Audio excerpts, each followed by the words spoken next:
अमजद शाह और गुलाम नबी का मुकाबला हो रहा है। देखिए कौन कुछ दूसरी मल हासिल करता है।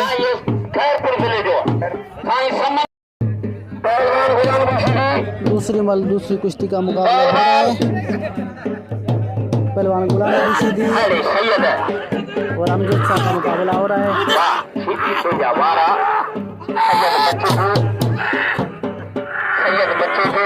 पहले मल की शीदी को सरसी हासिल हुई। अभी दूसरी मल का मुकाबला जारी है।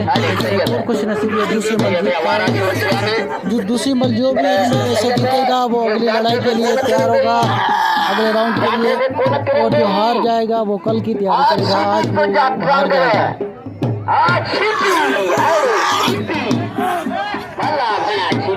दूसरी मल भी गुलाम नबी सीधी जीत चुका है।